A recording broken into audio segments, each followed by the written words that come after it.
Hello বন্ধুরা, আজ আমরা এসে গেছি তিশাস কিচেন অ্যান্ড ট্রাভেলসে। তোমরা সবাই কেমন আছো? আমরা তো সকলেই ভালো আছি। তো আজকে আমরা দেখাতে চলেছি আলু পটল দিয়ে একটা রান্না। তো চলো, তার জন্য আমরা নিয়েছি 2টো মাঝারি সাইজের আলু ও 5টা পটল। এগুলোকে আমরা সবকটাকে খোসা ছাড়িয়ে নিচ্ছি। তাই আমরা আলুর খোসাগুলোকে ছাড়িয়ে নিচ্ছি।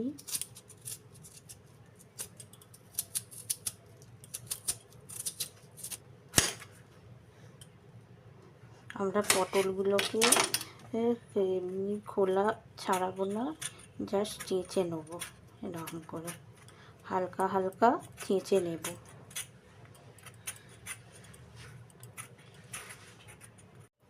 দেখুন, আমরা সব কটা সবজিকে ভালো করে ধুয়ে পরিষ্কার করে রেখেছি। এবার ওগুলোকে সব পিস পিস করে কেটে নেব। তাই আমি সব কটা সবজিকে পিস পিস করে কেটে নিচ্ছি।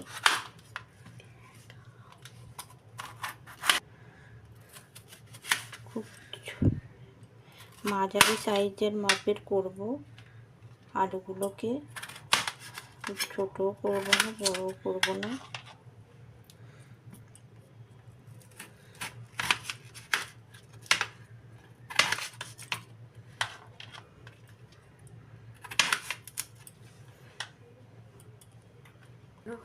আলুগুলো ছাড়ানো হয়ে গেছে। এবার আমি ডুমো ডুমো করে পটলগুলোকে ছাড়িয়ে নেব।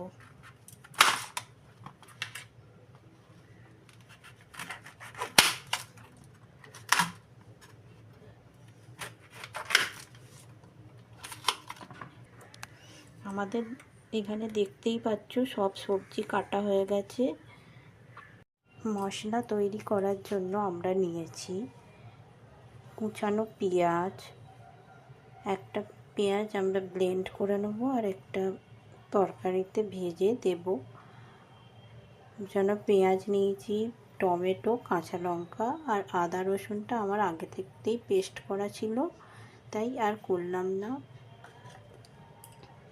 তো আমরা এখন সব কটা মশলাকে গ্রাইন্ডারে ঢুকিয়ে ব্লেন্ড করে নেব। তাই সব কটা মশলাকে একসাথে নিয়ে গ্রাইন্ড করে নেব। মশলা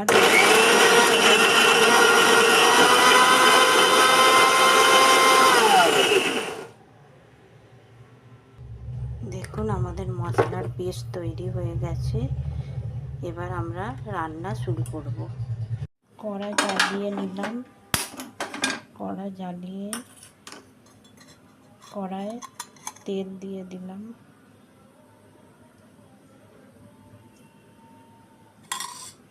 তেল দিয়ে সব সবজিগুলোকে ভাজতে থাকবো। প্রথমে পটলটা ভেজে নেব।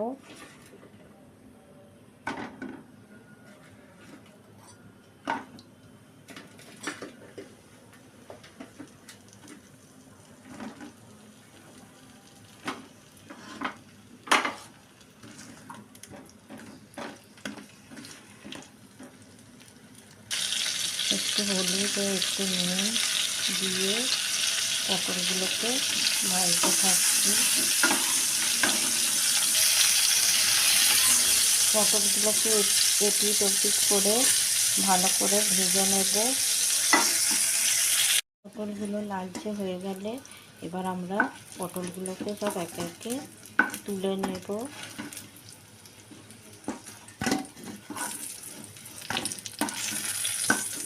পটলগুলো ভাজা হয়ে গেছে। এবার আমরা আলুগুলোকে একে একে ছেড়ে দেব।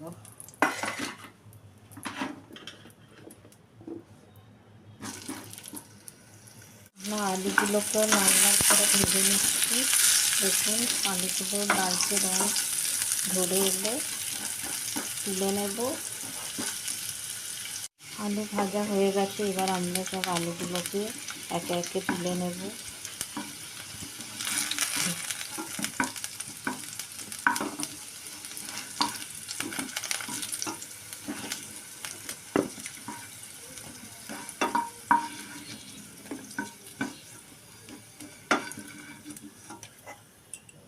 এরপর কড়ায় গোটা জিরে আর একটা তেজপাতা দিয়ে দিলাম।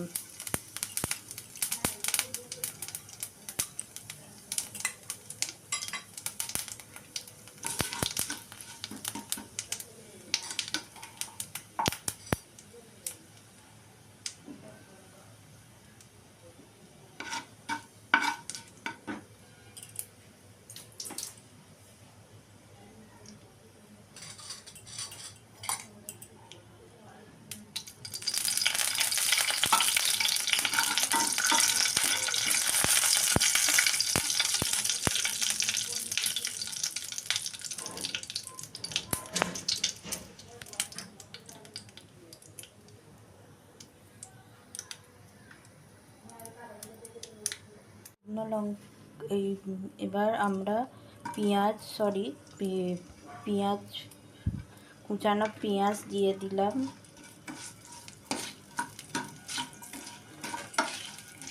কুচানো পেঁয়াজটাকে হালকা লালচে করে ভেজে নেব।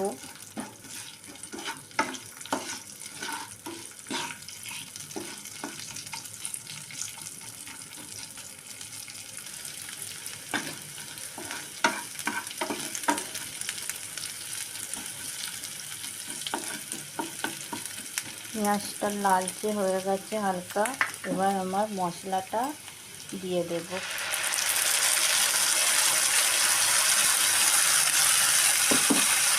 মশলাটা দিয়ে ভালো করে নাড়তে থাকবো। আমার আগে থেকে পেস্ট করা আদা রসুনের পেস্টটা আমি দিয়ে দেব, দিয়ে নাড়তে থাকবো। তেল ছাড়া পর্যন্ত আমি অপেক্ষা করব। এটা 3 থেকে 4 মিনিট ধরে নাড়তে হবে। তারপর তেলটা ছেড়ে গেলে আমরা ভালোভাবে তেলটা ছেড়ে যাওয়া পর্যন্ত আমরা এটা অপেক্ষা করতে থাকবো। আমরা একে একে মশলাগুলো অ্যাড করতে থাকবো। সামান্য নুন দিলাম পরিমাণ মতো, তারপর পরিমাণ মতো লঙ্কা গুঁড়ো দিলাম। যে যেরকম ঝাল খায় সে সেরকম ঝাল দেবেন। হলুদ দিলাম, তারপর 1 চামচ জিরে গুঁড়ো ও হাফ চামচ জিরে গুঁড়ো দিয়ে দিলাম ও সামান্য চিনি অ্যাড করব। যে যেরকম, যদি মিষ্টি কেউ যদি না খেয়ে থাকেন সেটাকে স্কিপ করতে পারেন। অল্প সামান্য একটু জল দিয়ে এটাকে নাড়তে থাকবো। যতক্ষণ না ভালোভাবে তেল ছাড়ছে ততক্ষণ আমরা এটাকে নাড়তে থাকবো।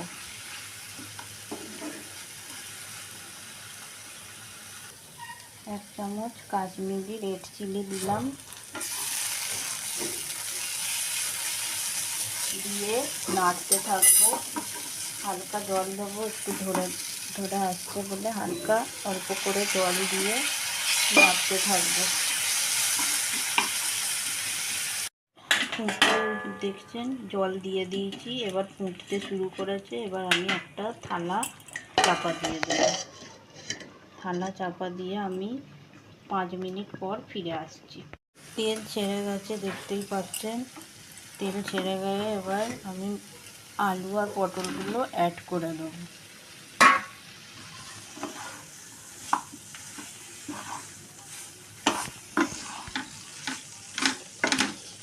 আলু ও পটলগুলো অ্যাড করে ভালো করে মেশাবো মশলার সাথে।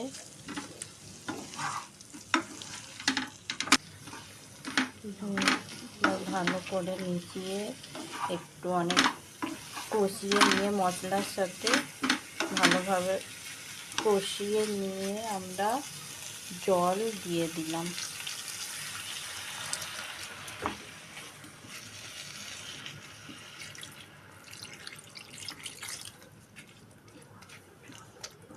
আমরা 5 মিনিট পর আবার ফিরে এসে ঢাকা সরিয়ে দেখব যে কীরকম আলুগুলো সেদ্ধ হলো কিনা।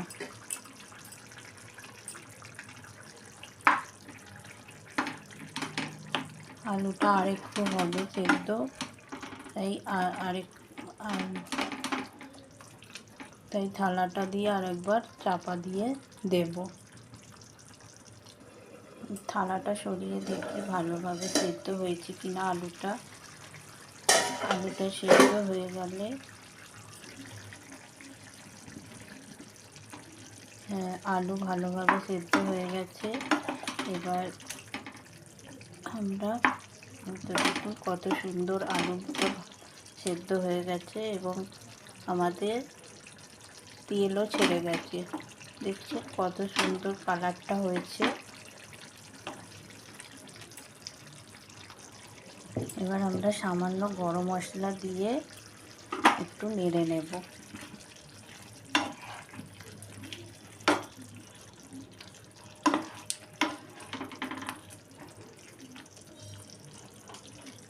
দেখতেই পাচ্ছেন কতটা সুন্দর দেখাচ্ছে, খেতেও খুব ভালো হবে। আপনারা নিজেরা বাড়িতে ট্রাই করে দেখতেই পারেন, আর দেখে কমেন্ট করতে কিন্তু ভুলবেন না।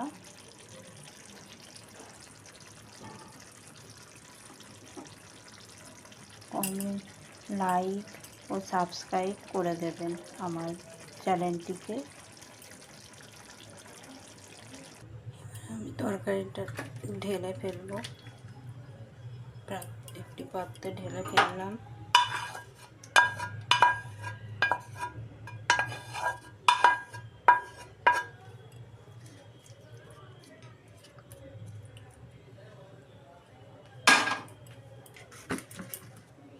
দেখুন কতটা সুন্দর দেখাচ্ছে। আপনারা অবশ্যই বাড়িতে এটা ট্রাই করে দেখবেন, আর ভালো লাগলে তো সাবস্ক্রাইব করবেন। Thank you for watching.